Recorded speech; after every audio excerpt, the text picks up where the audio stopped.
Assalamualaikum warahmatullahi wabarakatuh. Hi everyone. Perkenalkan, kami dari kelompok 3 mata kuliah English Morphology and Syntax. Pada kesempatan kali ini, kelompok kami akan membahas materi tentang word formation, derivational and inflectional affixation. First of all, kami akan memperkenalkan diri terlebih dahulu.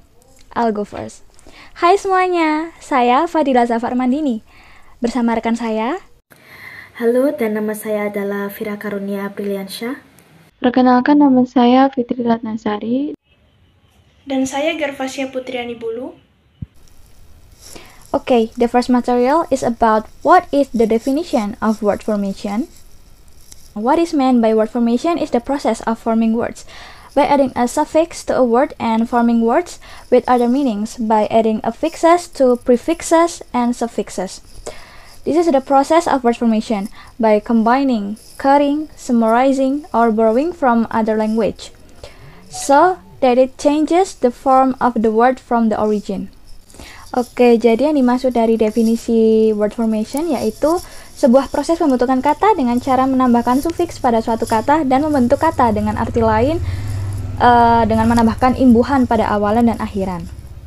Jadi ini adalah proses pembentukan kata dengan cara menggabungkan, memotong, meringkas, atau meminjam dari bahasa lain sehingga mengubah bentuk kata dari kata asalnya. Okay, next is kinds of words formation.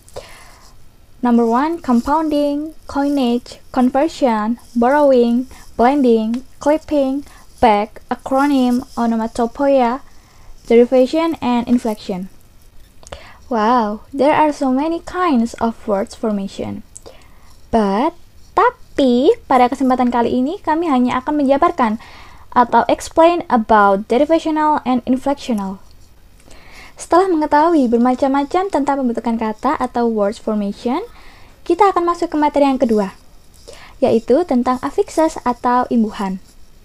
An affix is a bond morpheme that attaches to the stem of a word to form either a new word or a new form of the same word. The two types of affixes in English are prefixes and suffixes. Oke, sedikit penjelasan dari saya tentang affix. Affix adalah morfem terikat yang melekat pada batang kata untuk membentuk kata baru atau bentuk baru dari kata yang sama. Dan di sini ada dua jenis affix dalam bahasa Inggris, yaitu prefix dan suffix. Untuk pembahasan prefix dan suffix akan disampaikan oleh rekan saya. Jadi baik, saya akan melanjutkannya. Prefix, an affix that is located before the basic form of a word in English or commonly referred to as a root. But a word that has already received a prefix cannot be parsed again to modify its meaning because it is a root of the simplest form. For example, a, an, be, this, un, and et.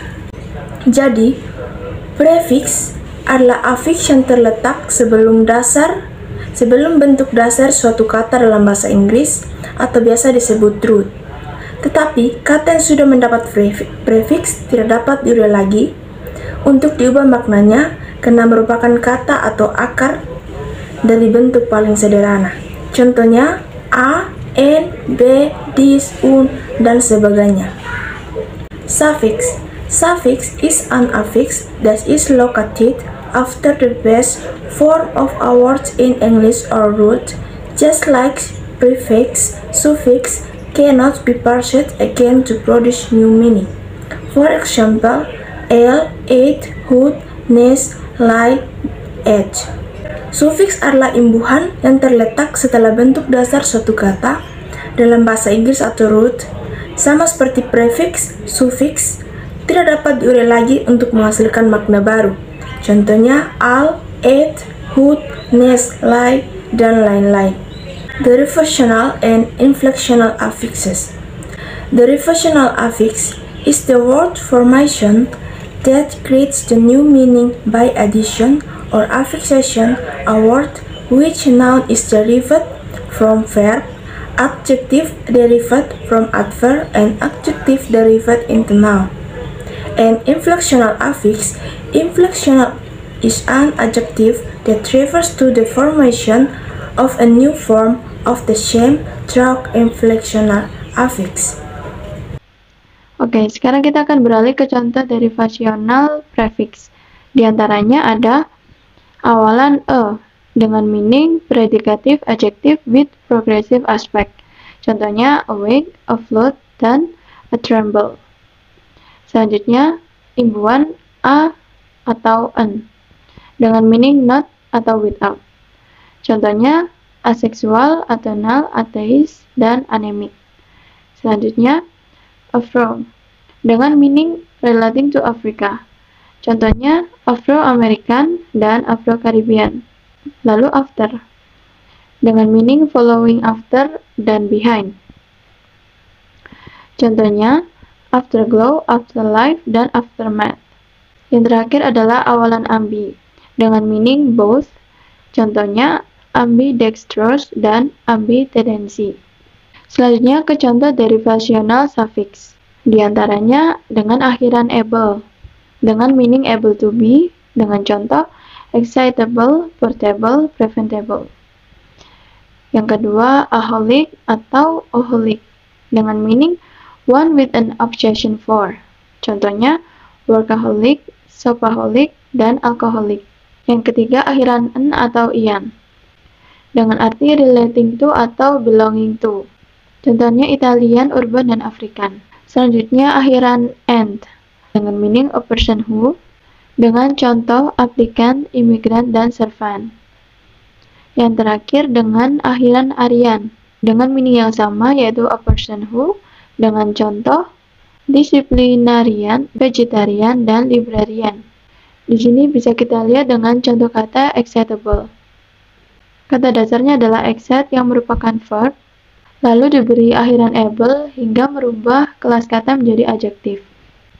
Kemudian contoh dari infleksional suffix diantaranya dengan akhiran s atau es dengan meaning third person singular person dengan contoh eats dan washes.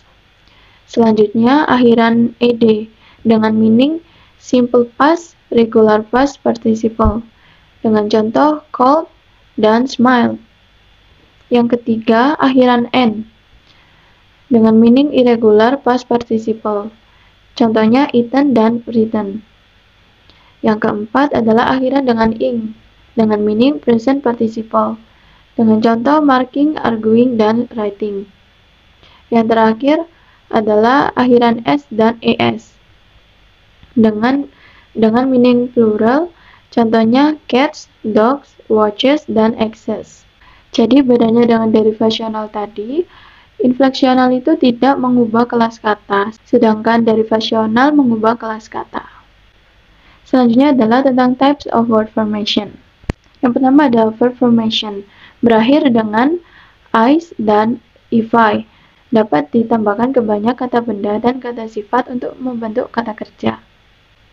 Contohnya seperti modern menjadi modernize, lalu popular menjadi popularize. Selanjutnya adalah adverb formation. Diakhiri dengan li dan dapat ditambahkan ke hampir semua kata sifat untuk membentuk kata keterangan adverb.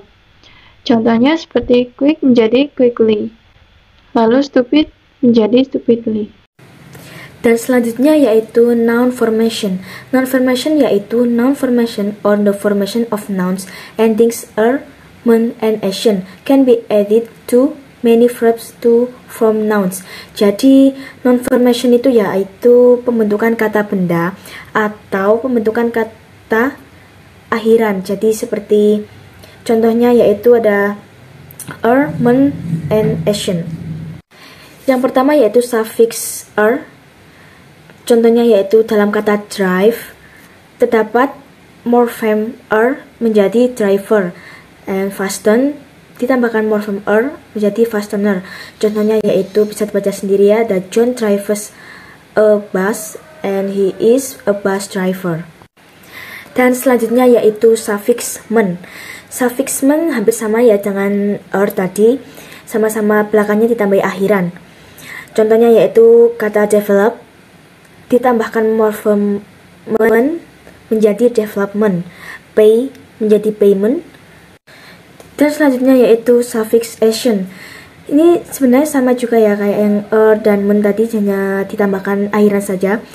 Dan contohnya seperti examine menjadi examination, organize menjadi organization.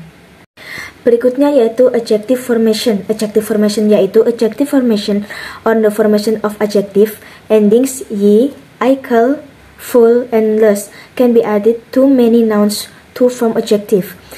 Jadi noun adjective itu pembentukan kata akhiran yang akhirannya itu ye, ical, full, and less. Jadi ada tambahan morfemnya di sana. Untuk adjective formation jadi hampir sama juga dengan noun formation, ditambahkan morfem di akhirnya. Contohnya seperti suffix y, itu belakangnya diberi morfem seperti contoh smell menjadi smelly, hairy hair jadi hairy. Ada juga suffix less, katanya pain ditambahkan less jadi painless, hope jadi hopeless. Dan untuk contoh-contohnya bisa dibaca sendiri ya. Berikutnya yaitu opposite. Opposite sendiri yaitu this prefix can be used in front of many words to form opposite meanings. Jadi opposite itu artinya kebalikan. Seperti berlawanan. Jadi awalan ini dapat digunakan di depan banyak kata untuk membentuk makna yang berlawanan. Tapi harus kita ketahui juga bahwa kata-kata yang dibentuk dengan cara opposite ini tidak selalu memiliki arti yang berlawanan. Contohnya yaitu dalam prefix an. Di sini contohnya yaitu kata happy. Happy sendiri itu artinya senang. Jika diberi awalan an, maka menjadi unhappy. Dan unhappy sendiri itu artinya tidak senang. Jadi seperti berlawanan mungkin ya. Ini berlawanan bukan berarti antonim. Dan selanjutnya yaitu the prefix in, im, il, and ir. Ini hampir sama dengan yang di atas tadi, diberi morfem awalan di awal. Dan contohnya yaitu efisien, diberi morfem in menjadi inefficient. Dan kata possible diberi awalan im menjadi impossible. Ada literate ditambahkan il menjadi illiterate, dan regular ditambahkan kata ir menjadi irregular.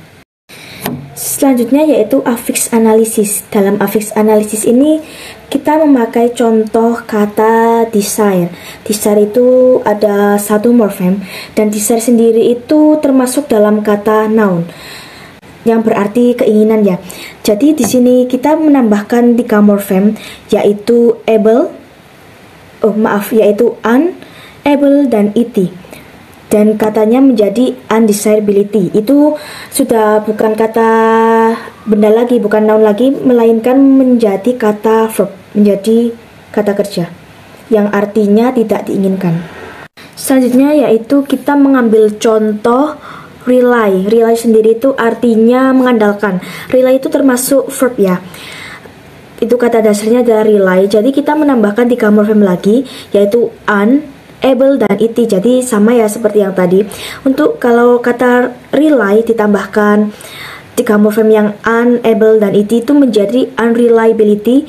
Itu sudah unreliability sudah bukan termasuk kata kerja lagi, melainkan kata benda.